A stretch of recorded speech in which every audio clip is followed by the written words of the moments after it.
Olá, senhores, sejam muito bem-vindos a mais um vídeo no canal Coruja do Carvalho. E se gostaram do conteúdo, por favor, não se esqueçam de deixar um like, se inscrever no canal caso ainda não sejam inscritos, ativar as notificações para não perder nenhum vídeo, compartilhar e, é claro, podem ficar aí à vontade na seção dos comentários, como sempre. E esse vídeo já é a quarta vez que eu estou tentando gravar ele, porque, bom, tive problemas com as diretrizes da plataforma nos vídeos anteriores, né?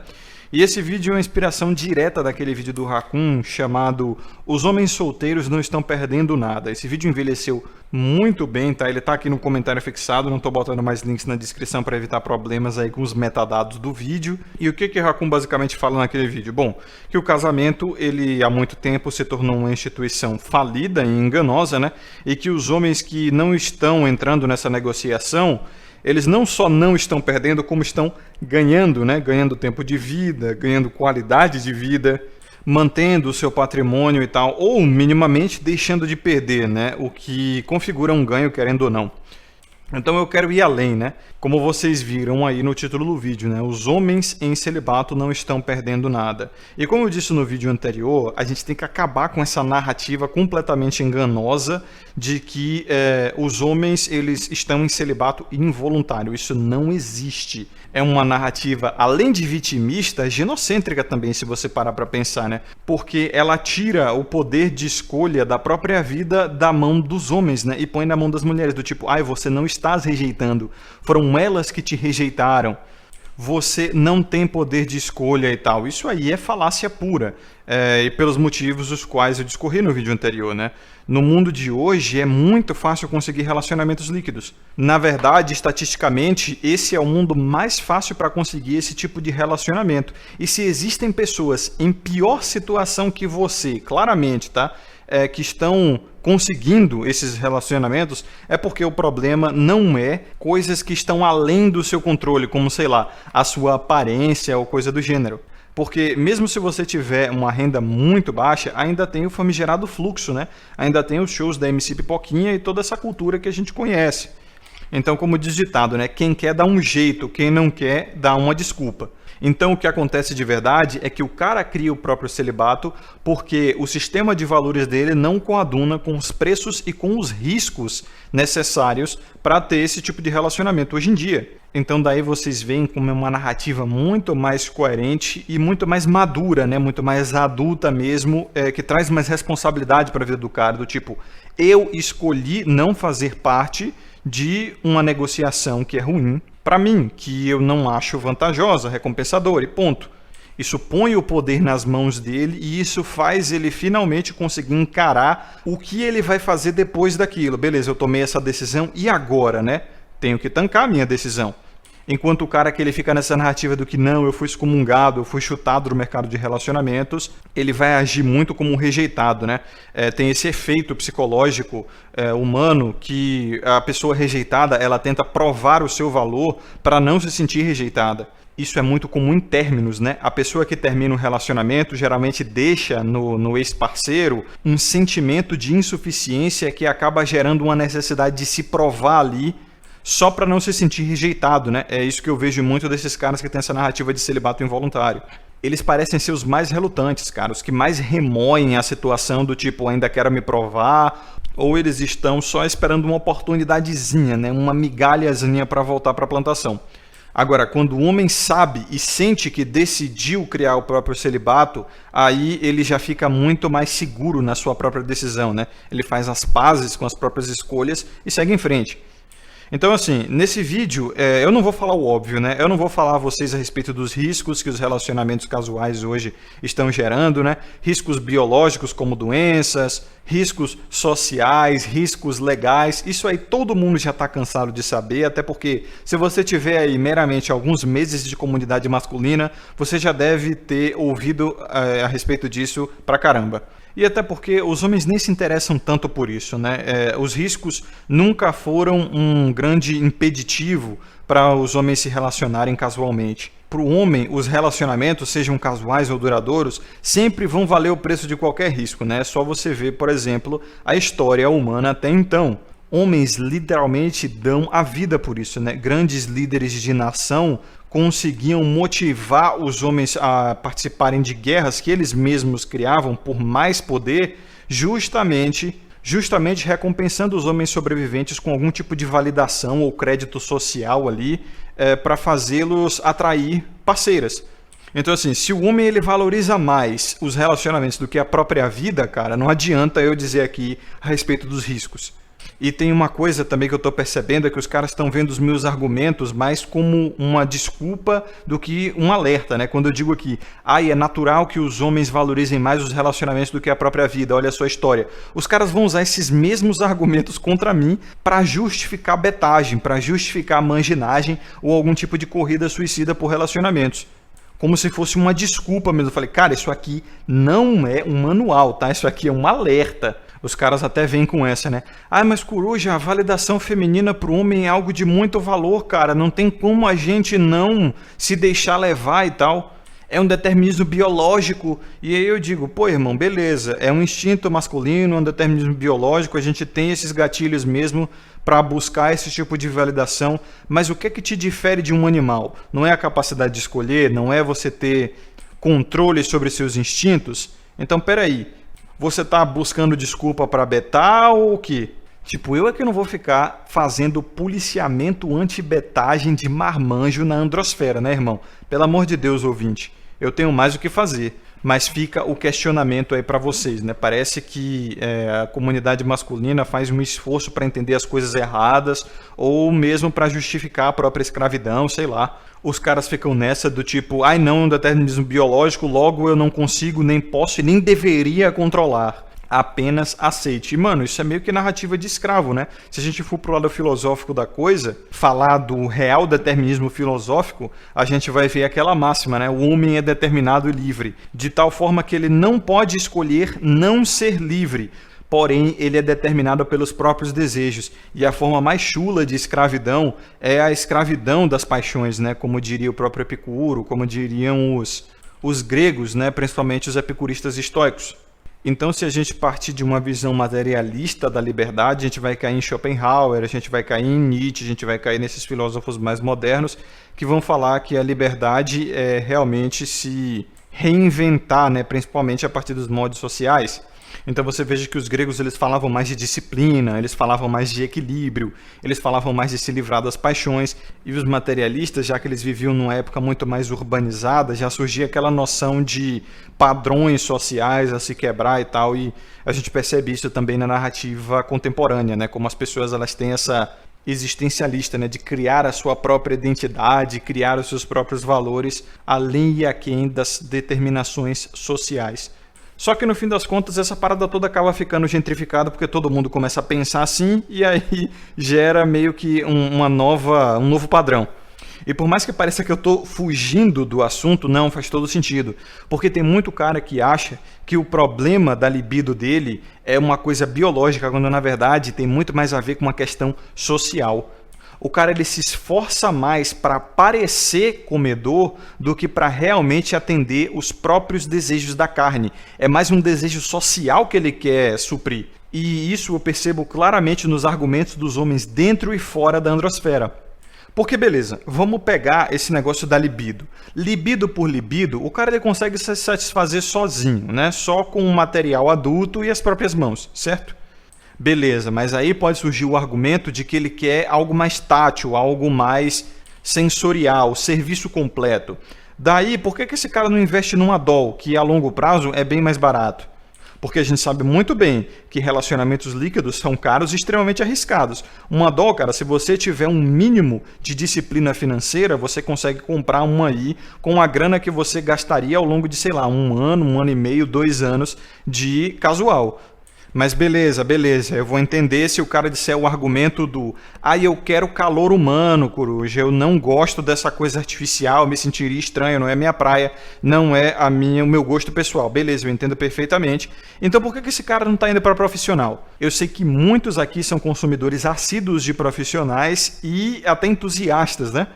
Mas o fato é que os caras não estão calando a boca. Esse é o ponto, né? Se a profissional realmente resolvesse o problema de pelo menos a maioria dos homens, não todos, nem que fosse a maioria dos homens que participa da comunidade masculina aqui que a gente conhece como androsfera, ninguém aqui dentro mais falaria de relacionamentos, né? Porque os caras já estariam felizes, satisfeitos com a negociação profissional. E acabou, o que é que eles iam querer mais? Então veja que o problema não é libido, o problema não é sensação tátil, o problema não é só calor humano. O cara, ele quer validação social, não só das moças às quais ele vai estar se relacionando, como também dos homens que vão creditar esse tipo de atitude. Porque, de fato, a gente tem essa cultura masculina que celebra o tal do comedor, né?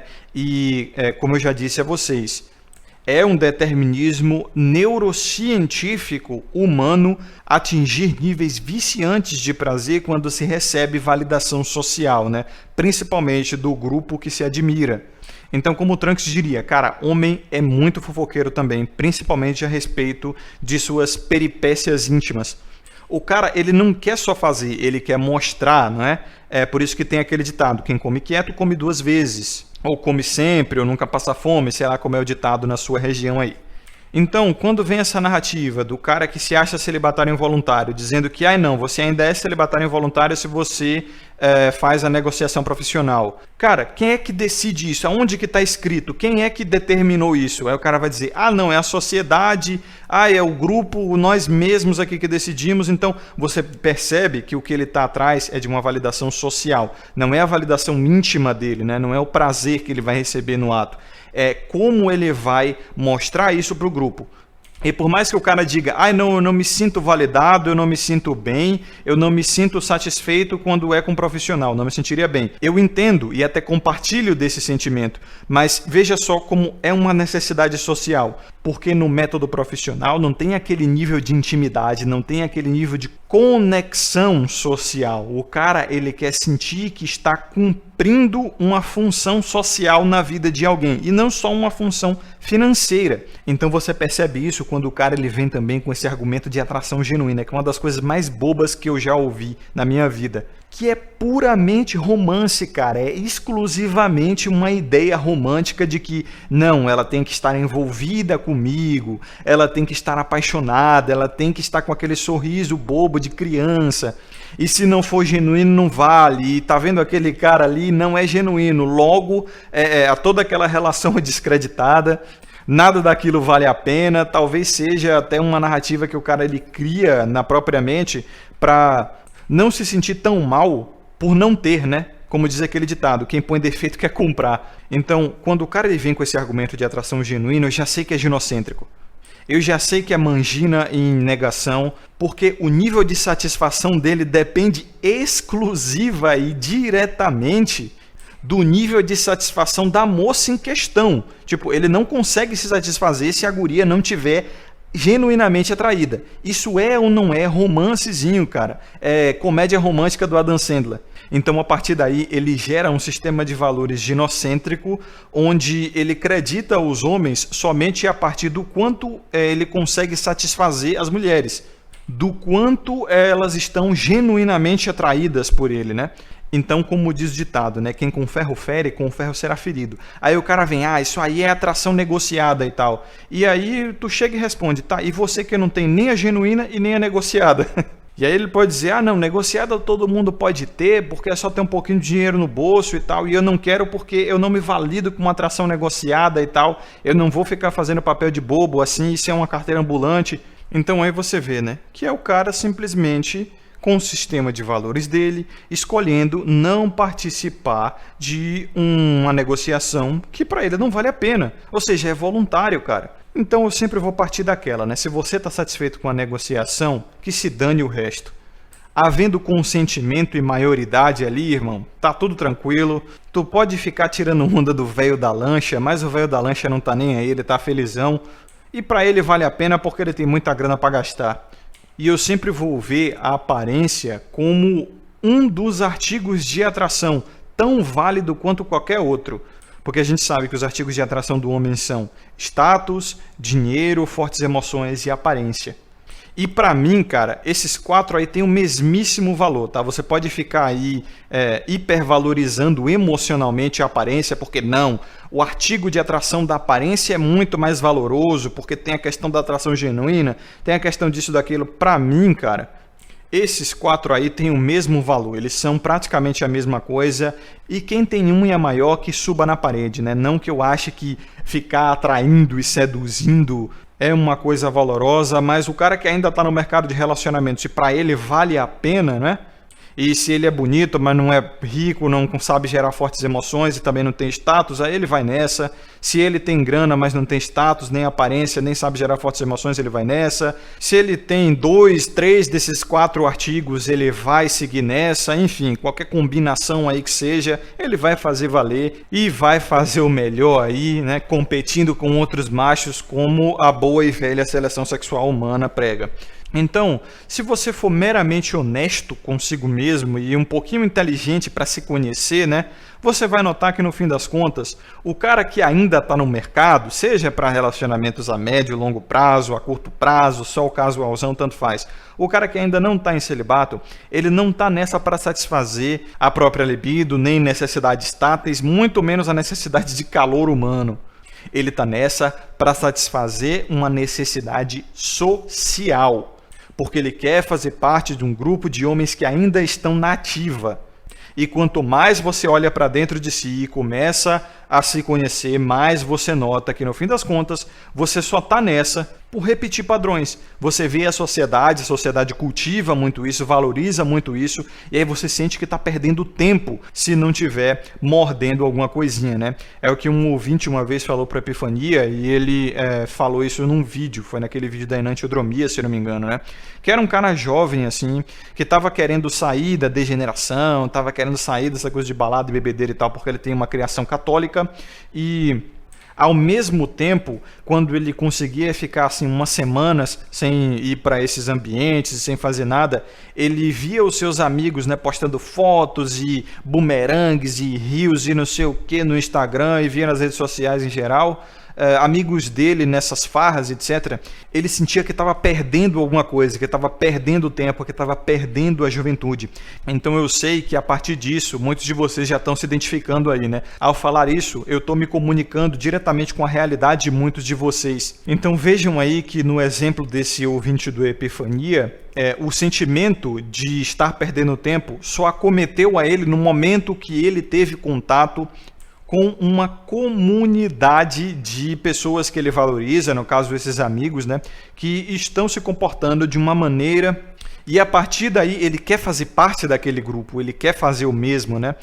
E é isso que eu percebo aqui na comunidade masculina. Tem muito cara se limitando de fato, ou mesmo mentindo para si mesmo, achando que essa loucura dele de querer um relacionamento, seja casual, seja a médio ou longo prazo, é uma necessidade única e exclusivamente interna dele, é da natureza masculina. Isso nada, cara. É mais social do que você imagina e é muito mais social do que individual. É muito mais o ser social dentro de você te mandando cumprir a agendinha do coletivo, e para que você não se sinta controlado, que você não se sinta um robô, fazendo você acreditar que isso é livre-arbítrio.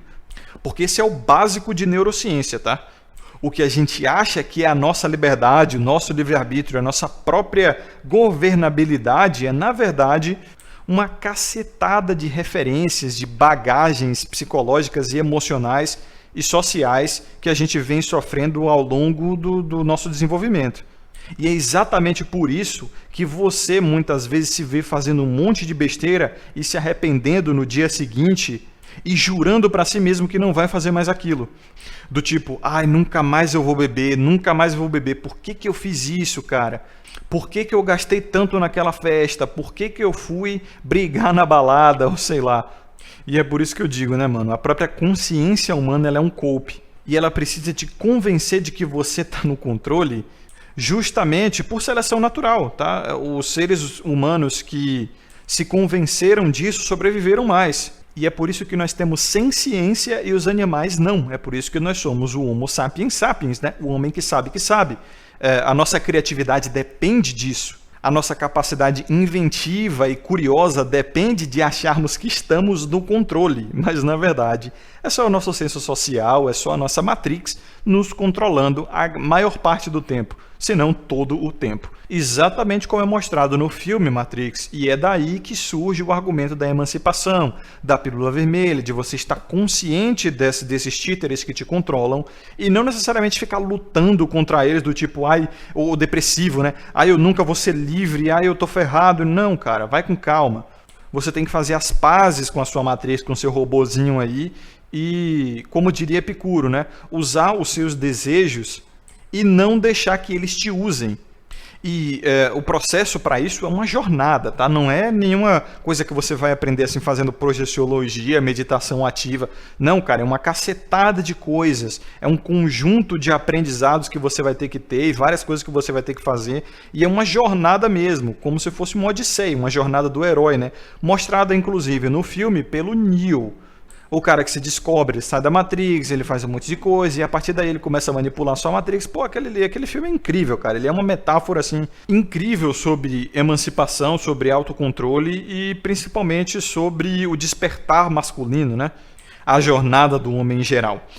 Então, assim, quando a gente para observar isso, meu irmão, o homem que ele está em celibato, e é claro, todo celibato é voluntário, não existe celibato involuntário, mano, ele não está perdendo nada. Ele não está perdendo literalmente nada, muito pelo contrário, ele tá ganhando. Nesse caso, deixando de perder, né? Que no fim das contas é um ganho. Pense a grana que você deixou de perder. Pense os riscos que você deixou de correr. Eu sei que é difícil a gente ficar nessa abstração, né? Porque você meio que teria que ficar pensando no pior, e a mente humana ela não funciona assim. A mente humana não evoluiu para pensar no que deixou de perder, mas sim no que deixou de ganhar. Isso, é claro, faz parte da seleção natural, isso faz parte da evolução, né? Os seres humanos que pensaram assim evoluíram mais, porque eles foram mais ambiciosos, eles correram mais atrás e tal. E, novamente, eu não estou usando isso como desculpa, não, tá? Para você aí chegar para mim em alguma rede social e falar: ah, mas Coruja, você falou que isso é natural e por isso temos que obedecer à natureza. Pô, ouvinte, pelo amor de Deus, né? Tem um pouquinho de bom senso. Mas pare para pensar, né? Faça pelo menos um exercício assim.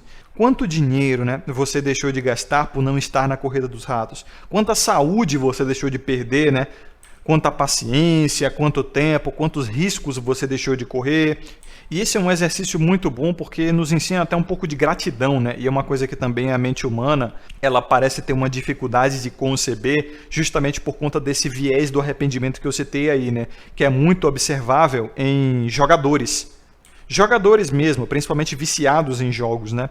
Jogos de azar, do cara que quando ele sai do jogo, ele não pensa o quanto ele deixou de perder ali naquele jogo. Ele pensa no quanto ele deixou de ganhar. E é desses gatilhos mentais que cassinos se valem, né, para manter os caras jogando cada vez mais e mais viciados. Inclusive com essa ascensão de cassinos online aí, tomem cuidado com essa parada. E tem também aquela falácia do investimento irreversível, né, que é muito comum na mente do apostador. O cara, ele tipo, perdeu 100 conto na aposta, e aí por perder 100 prata, ele não pensa assim, vou sair agora e eu perco só 100 e não 150, 200. Ele pensa, não, eu vou jogar de novo, porque se eu ganhar 100, eu vou recuperar o meu dinheiro. Se eu ganhar 150, eu vou recuperar o 100 e sair com 50 de lucro. E sabendo disso, óbvio que os cassinos e casas de jogos vão usar isso contra o jogador. Esses caras são espertos. É como diz o ditado, né? A casa sempre ganha. E falando de relacionamentos, é como um mercado e é como um jogo, não é? Assim como cassinos. A gente sabe muito bem, não é à toa que a gente chama o mercado de relacionamentos, o jogo dos relacionamentos e tal. E assim como no mercado, a empresa que está vendendo o produto sempre vence. E num jogo, a casa sempre vence. E como nós vivemos num sistema genocêntrico, nessa analogia aí dos relacionamentos, quem é a empresa? Quem é a casa? Certamente que não é você, né, irmão? Você é o consumidor, você é o jogador. Então, senhores, o vídeo fica por aqui. Espero que tenham absorvido a mensagem. Vejo vocês no próximo vídeo. Saúde, sabedoria e consciência sempre a vocês que acompanharam até aqui. Forte abraço, aqui é o Coruja e até mais.